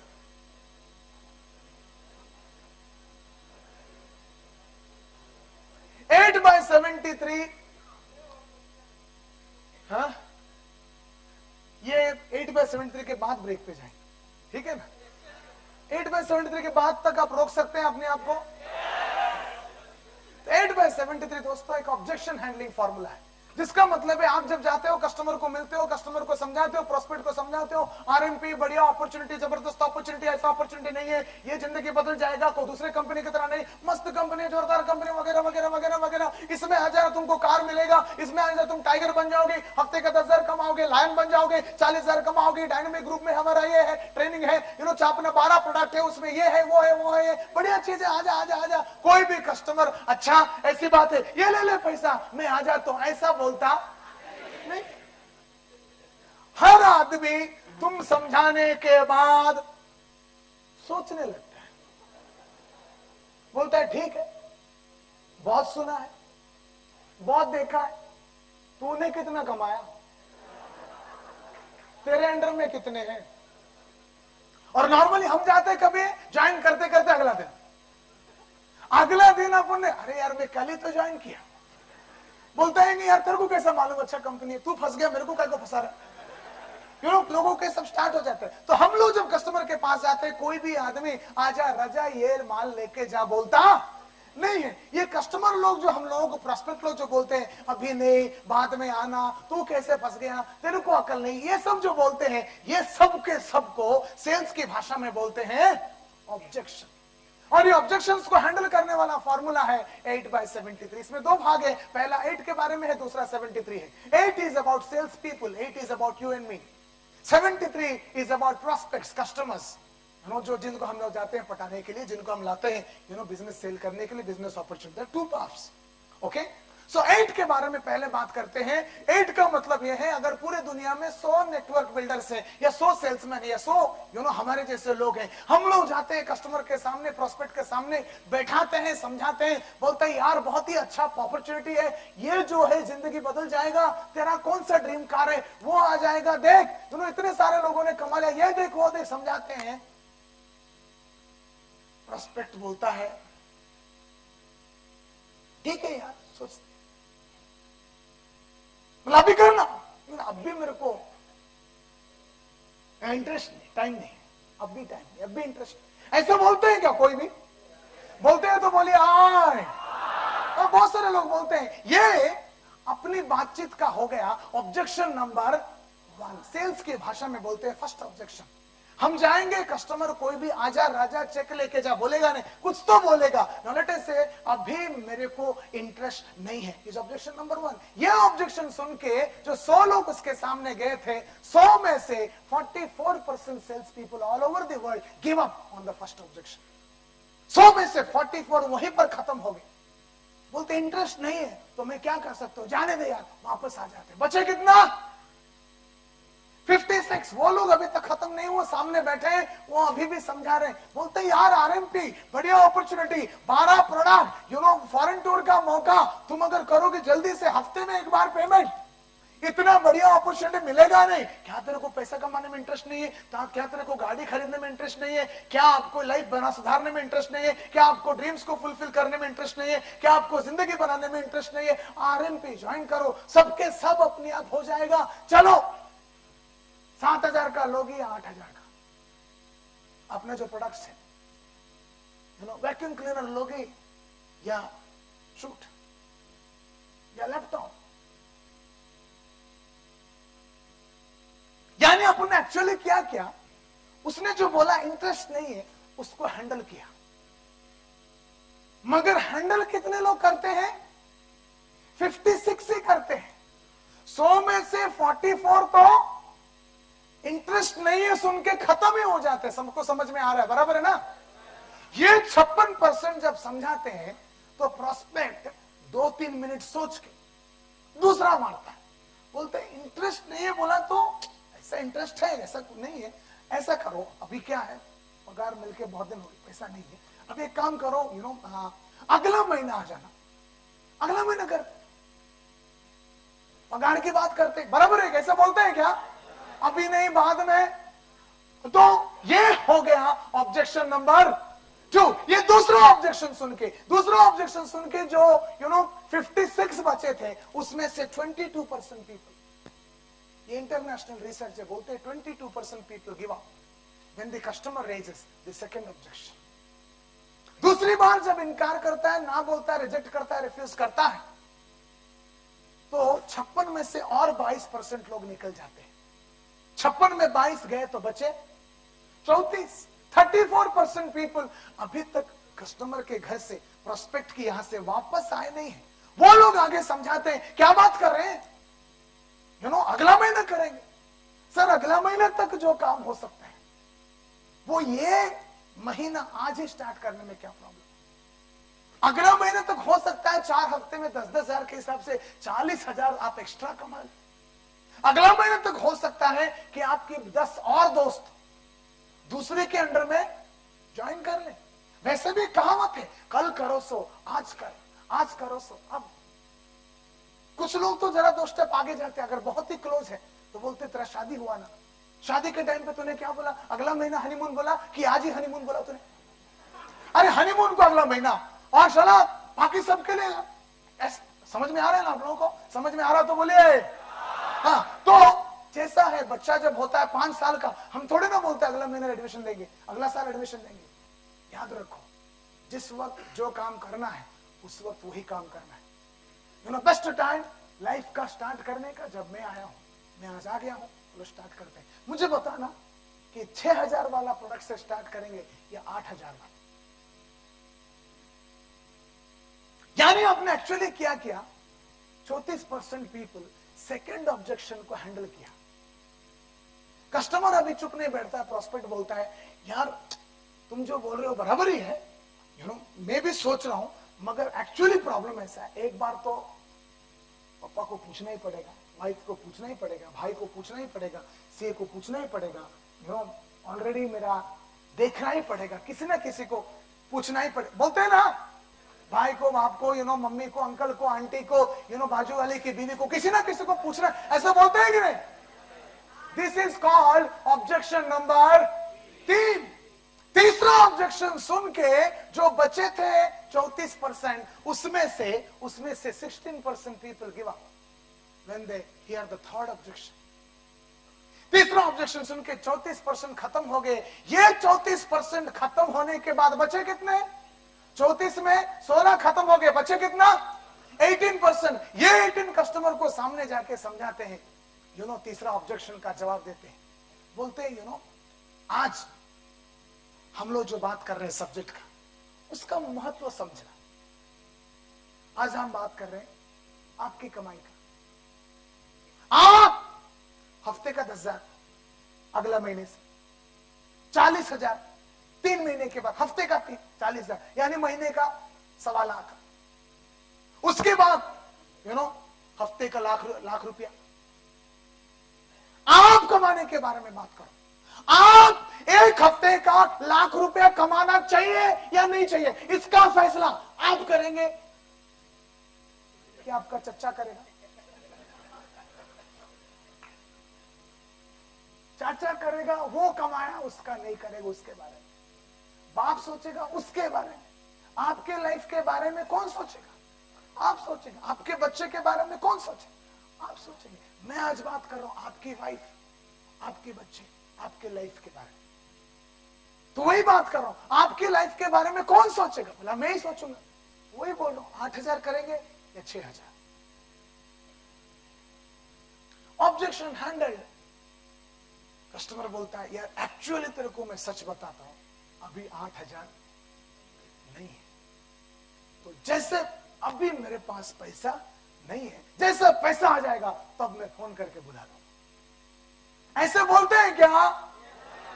This is called objection number 4। जैसे कस्टमर बोलते हैं अभी मेरे पास पैसा नहीं है, ये सुन के जो 18% बचे थे उसमें से 10% people give up on the fourth objection. 10% लोग चौथा ऑब्जेक्शन सुन के वापस चले जाते हैं। 18 में 10 चले गए, बचे कितना? 8। ये लोग वापस नहीं, ये लोग कस्टमर के सामने बिठा के समझाते, सर क्या बात कर रहे हो, पैसा नहीं है? नहीं है। सचमुच पैसा नहीं? नहीं है। कसम खा के बोल पैसा, तो तेरे कसम यार पैसा नहीं। बोलते पैसा नहीं है, इसीलिए आरएमपी ज्वाइन करना जरूरी।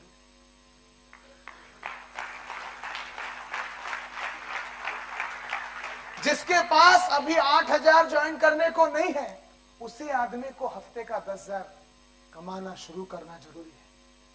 उसी आदमी को हफ्ते का लाख रुपया कमाना जरूरी है।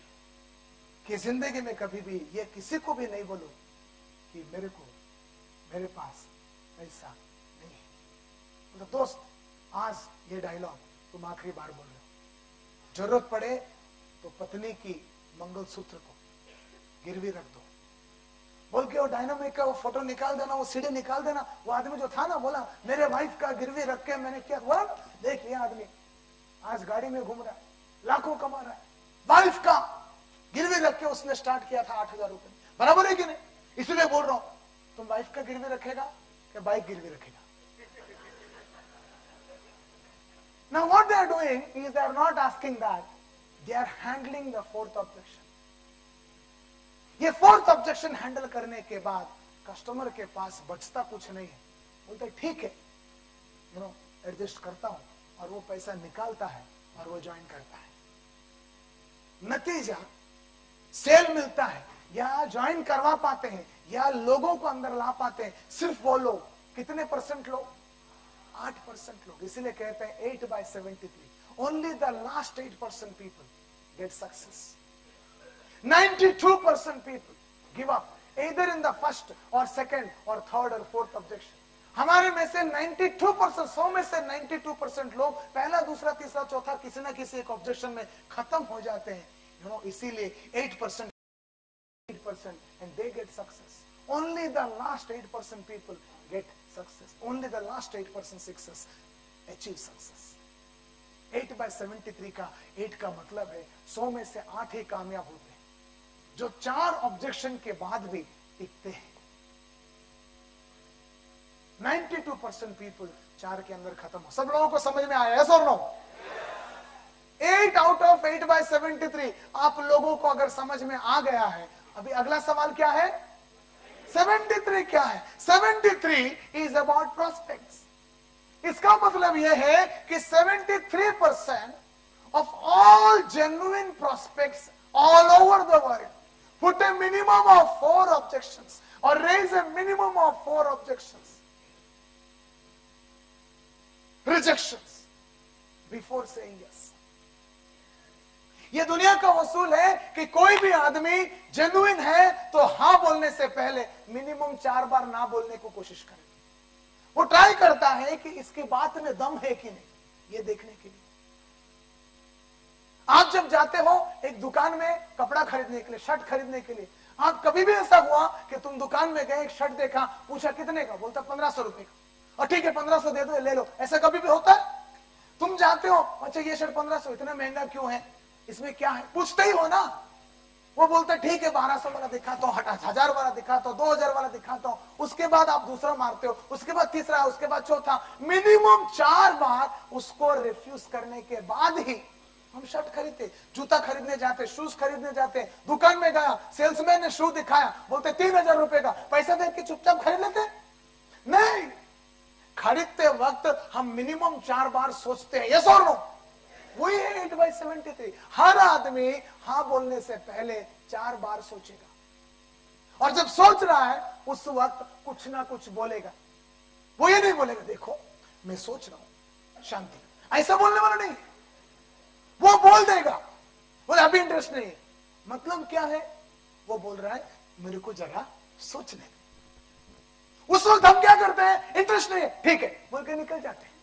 जो निकल गया उसको सेल मिलता नहीं है। इवन औरत, लेडीज, सब्जी जब खरीदने को जानते हैं, बैगन, भैया को पूछते कितना, वो बोलते हैं 20 रुपया किलो। एक भी औरत आज तक 20 रुपया दे के सब्जी खरीदी नहीं। 20 रुपए के लिए मिनिमम 4 थप्पड़ मार के, 4 बार परेशान करके ही औरत खरीदते। यस और नो? तो दुनिया का रीत है, वसूल है कि खरीदने से पहले, हाँ बोलने से पहले, फैसला करने से पहले मिनिमम 4 बार ऑब्जेक्शन डालें। ना प्रॉब्लम ऐसा है कि 92% पीपल, 92% सेल्स पीपल 4 के अंदर खत्म हो जाते हैं। 73% सेल 4 ऑब्जेक्शन हैंडल करने के बाद आता है। 92% 4 के अंदर खत्म हो जाते हैं। 73% पीपल 4 बार ना बोलने के बाद ही हाँ बोलते हैं। इसीलिए वही लोग जो 4 के बाद टिके रहते हैं, 4 के बाद ही उत्साहित रहते हैं, 4 के बाद भी कोई फर्क नहीं पड़ा फिर भी ज्वाइन करो बोलते हैं, उन्हीं लोगों को बिजनेस मिलता है। आप लोगों को मेरी बात समझ में आया तो बोलिए। 8/73 का तात्पर्य ये है, बड़ा सिंपल। कस्टमर, मैं हमेशा कहता हूं कस्टमर एक बॉल की तरह होता है। देख सकते हैं, ये बॉल है, देख रहे हैं आप लोग, ये कस्टमर है। आपको पहले दिखाया था मैंने? नहीं ना, ये बॉल है, ये कस्टमर है। आप इसको देखिए, मैं इसको ऊपर से फेंकता हूं और ये नीचे गिरेगा। गिरने के बाद जेन्युइनली कितने बार बाउंस करता है जरा देखिए। ओके, 1 2 3 4 टू कैंसिल कर दो। बराबर तरीके से कितने बार जंप किया? 4, क्योंकि कस्टमर का कैपेसिटी 4 का है।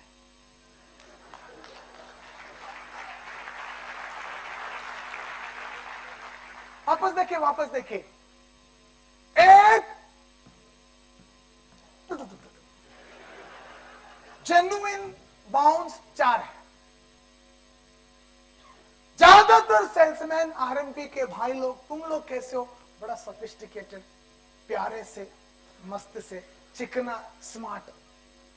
हमारा प्रॉब्लम क्या रहता है? हमारे पास दिमाग में, ताकत में, बदन में, जहन में 4 संभालने का ताकत रहता नहीं है। हम लोग होते कैसे हैं? हम लोग होते ऐसे हैं। ये कौन है? जोर से बोलो, प्रोस्पेक्ट। ये कौन है? ये कौन है? हाँ, जोर से बोलो ना यार। ये कौन है? ये कौन है? इसका कैपेसिटी 1 2 3 4। इसका कैपेसिटी, हमारा कैपेसिटी देखो, इसको 1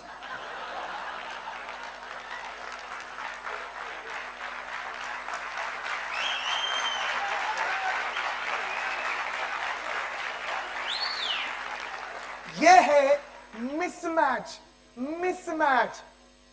कस्टमर को 4 के बाद वो चुप बैठेगा, अपन 1 में खलास हो गया, दोनों को साथ में छोड़ेंगे तो हालत देखिए, इसका हालत देखिए। ये कौन है? प्रोस्पेक्ट। ये कौन है? हाँ, तो दोनों को साथ में छोड़ेंगे तो किसका कैपेसिटी कितना है?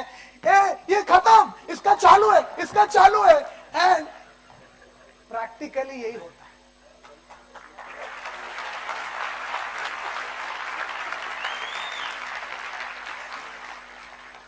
अब करना क्या पड़ेगा? इसको इस दुनिया में कोई सुधार नहीं सकता है। कस्टमर है, प्रोस्पेक्ट है, ये ऐसा ही रहेगा। मगर जब ऐसे प्रोग्राम में आते हो, डायनेमिक के ट्रेनिंग में आते हो, डायनेमिक के लोगों को मिलते हो, डायनेमिक सिस्टम में घुसते हो, डायनेमिक की तरफ से पूरा जब हैच होते हो, आपके अंदर क्या होता है? वो अंदर से जान आता है। आप ये हो और आपके अंदर जान है, और आपके अंदर जो बढ़ाना है, इसके बराबरी का बाउंसिंग बैक एबिलिटी बढ़ाना है। 4 हैंडल करने के दम हमारे अंदर होना चाहिए। And that's what is 8/73। ये कब होगा? जब आप ट्रेनिंग लेते हो। ट्रेनिंग लेते हो तो क्या होता है? अपना जो कचरा है, माइंड का, दिमाग का, वो सबके सब ऐसे प्रोग्राम में निकल जाता है। इसी कचरा निकल रहा है। जब कचरा निकलता है, हमारे अंदर शार्पन होता है और हमारे अंदर का एक्चुअल डायमंड जो है वो बाहर आता है। Can you see? अब धीरे धीरे ये प्रोग्राम में आए, ये सबके सब निकल रहा है, एंड निकलते कचरा बाहर जा रहा है। एंड आप देखो कैसे बाहर, या अंदर से आप बाहर निकल रहे हो, या मस्त ट्रेनिंग चल रहा है। 8/73 समझ में आ रहा है। हाँ यार, मैं 4 के अंदर खत्म हो रहा हूँ। साला कितने देखना कचरा भरा है तेरे अंदर, कभी खत्म होता ही नहीं। ऐसा हैंडल कर करके ट्रेनिंग हो के वापस प्रोग्राम, वापस ये कौन सा है? ये बुक जाके कस्टमर लोगों का समझ के 4 मारेगा। अरे काम वाला कौन है? वो औरत सब्जी वाला, वो दुकान, जूते का दुकान का एग्जाम्पल, सबके सब समझ के, ये सब सुन के क्या हो रहा है? हमारे अंदर की बाउंसिंग बैक, कभी कभी ना सुधरते भी नहीं इतने जल्दी। बाउंसिंग बैक एबिलिटी हमारे अंदर का बढ़ जाएगा। जब बढ़ेगा, कचरा और निकलेगा। कहाँ का? दिमाग का। हम लोग ट्रेनिंग पा रहे हैं, ये बहुत एफर्ट लगता है, ये 2-3 महीना लग जाएगा, 4-5 महीना लग जाएगा, कभी 6-7 महीना लगेगा। कितना ज्यादा कचरा देखना किधर भरा ये। इसके जो स्मार्ट आदमी है, जो डायमंड आदमी है, जो क्राउन डायमंड बन सकता है और जो अभी लायन बन सकता है, ये आदमी के चारों तरफ भरा है। ये जाता है और ऑब्जेक्शंस आते हैं, एंड ये जब ट्रेनिंग पाता है, ये जब होता है, कितना देखना भरा है, तब जाके इसके अंदर से असली चीज बाहर निकलता है, एक्चुअल डायमंड निकलता है।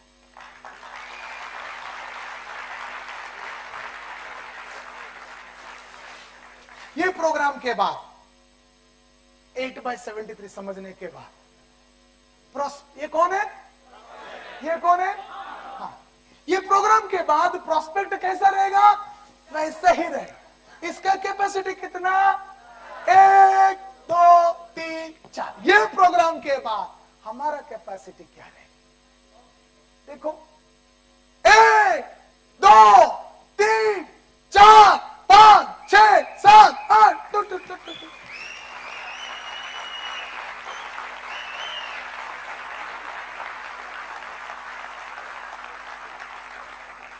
This is what is training. दोनों जब साथ में घूमेंगे, दोनों साथ में जब करें, पहले क्या था, अपन ठंडा पड़ गया था, इसका चालू था। अब देखते हैं कि इसमें कितना है दम।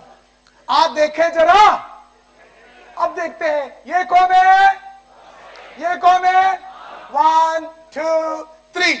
देखो इसका, देखो हालत, देखो ये खत्म, अपना चालू है, चालू है, चालू है, चालू है, चालू चालू चालू चालू चालू, अभी तक डांस हुआ।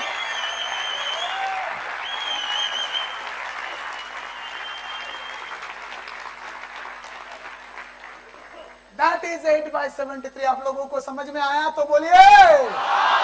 नेक्स्ट वन, हमारे अंदर बाउंस करने की दम, बाउंस करने की दम। ऑब्जेक्शन ना तो वो बोलेगा ही, वो तो अपना जात, जरा जोर से बोले, वो तो अपना जात। वक्त है तुमको अपना असली जात दिखाने। हर आदमी 4 बार ना बोलेगा, हमको 4 के बाद ही टिकना है। एग्जैक्टली यही चीज बताया था नरेश मल्होत्रा साहब 5 सितंबर 1991 के दिन। उन्होंने बोला था, राजेश जाओ, तुम लोग, तुम्हारा प्रॉब्लम ऐसा है, मुझे बताया कि तुम जा रहे हो, इतना मेहनत कर रहे हो, 525 लोगों को मिला, इतना मेहनत किया, इतना काम किया, मगर तुम्हारा प्रॉब्लम ऐसा है कि कस्टमर तुमको ना बोलता है, तुम वापस आ जाते हो। मेरे को बिठा के समझाया, राजेश हर आदमी ना बोल के ही शुरू करेगा, हर सेल का शुरुआत ना से ही होता है।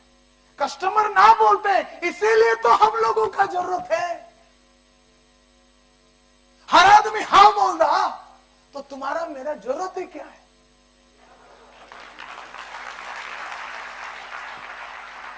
ना है, इसलिए लाखों करोड़ों कमाने का मौका है। ना को मोहब्बत करो, ना को पसंद करो, और ना को संभालने के काबिलियत को डेवलप करो। नरेश मल्होत्रा साहब ने समझाया कि कस्टमर मिनिमम 4 बार ना बोलेगा, तुम पहला में खत्म हो जा रहे हो। मैं बोला, चलो सर आपने समझा दिया, आज के बाद कोई भी कुछ भी बोलेगा, मैं जाऊंगा पूरा बॉम्बे को जला डालूंगा, आग लगा डालूंगा, राख कर दूंगा सर। मेरे को बोलता है, आज काम करने का जरूरत है। बोला, क्यों सर? बोलता, राजेश तुम आज जाके नोट्स बनाओ। नोट्स क्या होता है सर? बोलता है, देखो अब जो मैं तुमको एग्जाम्पल में बताया, 4 ऑब्जेक्शन दिया, तुम गए कस्टमर के पास गए, पहला आदमी ने बोला इंटरेस्ट नहीं है, बाद में उसने बोला अगला महीना आ जाना, सोच के बताऊंगा। उसके बाद तीसरा ऑब्जेक्शन डाला कि मैं भाई को, बाप को, डैडी को, किसी को पूछ के बताऊंगा। चौथा ऑब्जेक्शन बोला अभी पैसा नहीं है। ये सब तो एग्जाम्पल थे, मगर इसका मतलब यह नहीं कि तुम कोई भी प्रोस्पेक्ट के पास जाओ तो prospect same to same objection. Prospect तो कुछ भी बोल सकता है, there is no guarantee, there is no, कोई लिमिट नहीं है। हाँ सर मैं बोला, अब क्या करो? मेरे को बोलते हैं, तुम्हारा फाइल लेके जाओ, डीएसआर का फाइल, इसके अंदर से तुम्हारा पिछले 1 महीने में जो जो कस्टमर ने जो जो ऑब्जेक्शन डाला वो सबको लिख डालो। देखा तो कुल मिला के 15 20 25 30 ऑब्जेक्शन हो, वो ऑब्जेक्शन लिख डालो। आगे जिंदगी में ये ऑब्जेक्शन आएगा तो इसको मैं कैसे हैंडल करूंगा, वो जवाब भी लिख डाल। मैं बोला आइडिया अच्छा है सर। बोले जाओ लिख डालो, एक ने दो दो तीन तीन जवाब लिखो। मैं चला गया, पूरे की पूरा डीएसआर फाइल में से नोट किया तो करीबन 32 ऑब्जेक्शन थे, 32 जात के ऑब्जेक्शन लिख दिया। उसके बाद में दिमाग लगाया ये ऑब्जेक्शन आएगा तो जवाब क्या हो सकता है, दो तीन जवाब लिखा। दूसरा ऑब्जेक्शन उसका जवाब, तीसरा ऑब्जेक्शन उसका जवाब, चौथा ऑब्जेक्शन उसका जवाब, ऐसे पूरा 32 ऑब्जेक्शन और उसके जवाब रात को 2:30 बजे तक लिख के अगला दिन सुबह लेके मेरे बॉस को दिखाया। मेरा बॉस बोलता है यार बहुत अच्छा है, बस अब इतना याद रखो मेन काम तो तुमने कर दिया, अब इसको इंप्लीमेंट करना। यानी प्रोस्पेक्ट के पास जाने से पहले एक बार याद दिला दो कि ये अगर ये डायलॉग बोलेगा तो ये जवाब है, ये डायलॉग बोलेगा, एक बार सिर्फ रेफर कर लेना काफी, क्योंकि तुमने खुद लिखा है, तुम्हारा दिमाग काम करेगा। मगर एक बार एग्जैक्टली उसके दुकान के अंदर, उसके घर के अंदर, उसके पास जाने से पहले ऑब्जेक्शन आएगा 4, उसका ये आएगा तो ये जवाब, ये आएगा तो ये जवाब, ये आएगा तो ये सब याद कर लेना। बोला सर करता हूं। उसके बाद मैं जहां जहां जाता था, मैं अब्दुल रहमान स्ट्रीट पहुंच गया। जाते जाते प्रोस्पेक्ट के यहाँ जाने से पहले चाय दुकान में बैठ गया, पूरा रेफर कर लिया, 32 ऑब्जेक्शन दिमाग में, ये बोलेगा ये बोलेगा ये जवाब। ये होने के बाद मैं अब्दुल रहमान स्ट्रीट में गया। एक दुकान था, दुकान के सामने खड़ा हो गया और अपने जूते को ऐसा पॉलिश मारा। 6 सितंबर 1991 के दिन मैंने बोला कस्टमर आज तू गया। मैंने बोला तेरी मर्जी, आज तेरे को जो जो बोलने का है बोल। सारे इंटरेस्ट नहीं है, पैसा नहीं है, बाद में आऊंगा, सुना नहीं, तेरे को जो बोलने का बोल। आज तेरे दुकान से राजेश टेगोर चेक लेके जाएगा या उसका लाश जाएगा। ऑब्जेक्शन सुन के वापस।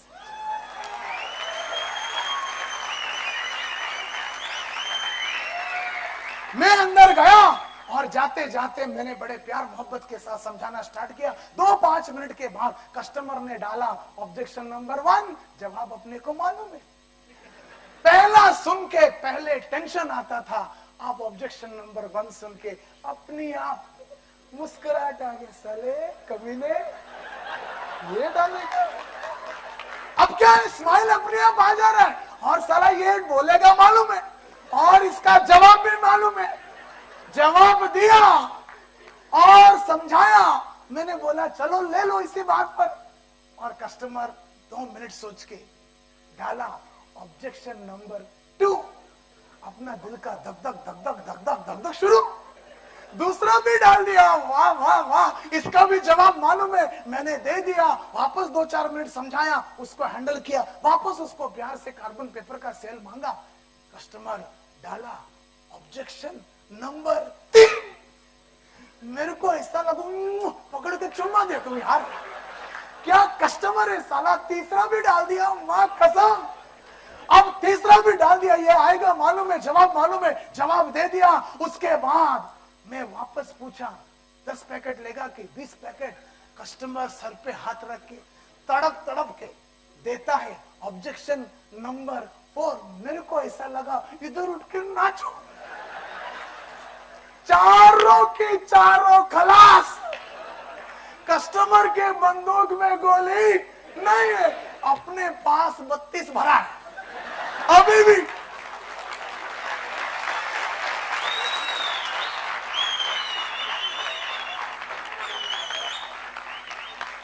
उसने बोला और अपन ने चौथा जवाब दे दिया। उसको पूछा 10 पैकेट की 20।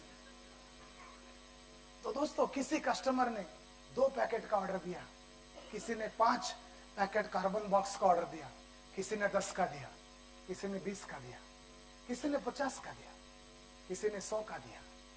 मेरे को याद है नारीमन पॉइंट के कस्टमर ने 350 पैकेट कार्बन पैकेट का ऑर्डर दिया था। 1 महीने के अंदर 1760 पैकेट।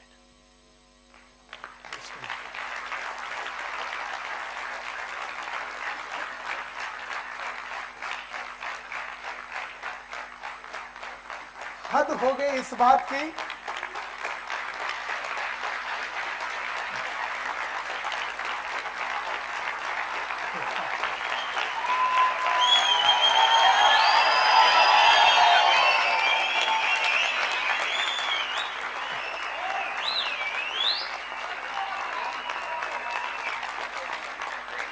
हद हो गई थी इस बात की कि मेरा बॉस संजीव तेजवानी बोलता है, राजेश यार बेचना बंद कर दे।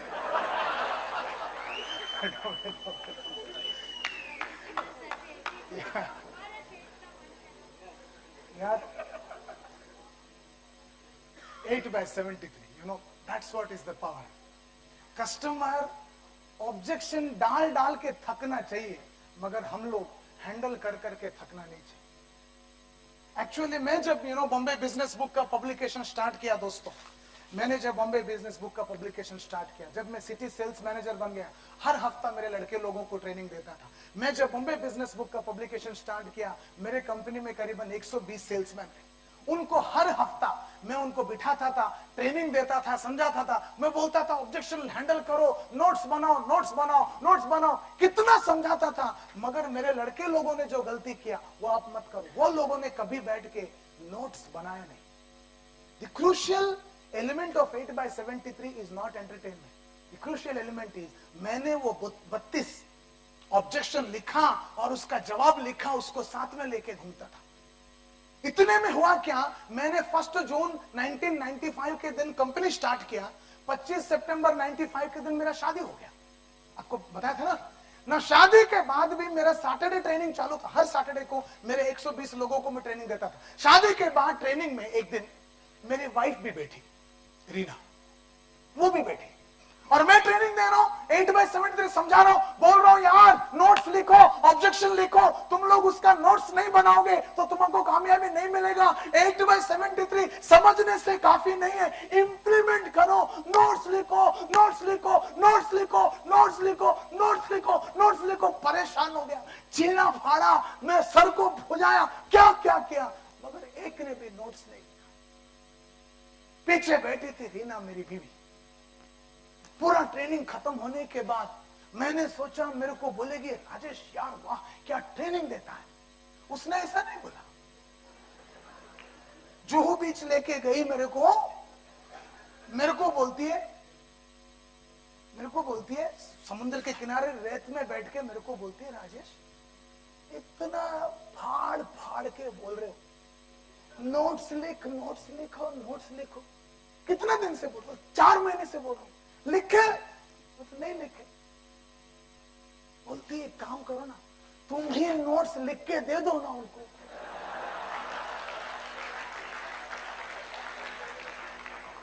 दुनिया में दूसरा कोई भी बोलता तो बात को मैं रिजेक्ट कर डालता। अब मेरे को मालूम है बीवी के सामना कौन करेगा यार। तो आने वाले सारे ऑब्जेक्शन का मैं लिस्ट बना के एक ट्रेनिंग मैनुअल बनाया। उसमें 64 ऑब्जेक्शन जो भी मार्केट में आ सकते हैं, बॉम्बे बिजनेस बुक सेल करने को जाते हो, उसका छोटा सा बुक बना के मेरे सारे सेल्समैन लोगों को दे दिया। मैंने बोला जेब में लेके घूम।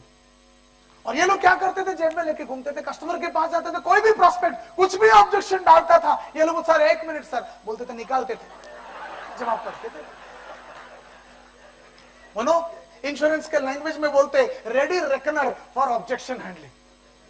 आपको मतलब वो छोटा सा बुक था, आप अभी भी मेरे पास है, आपको चाहो तो दिखा सकता हूं।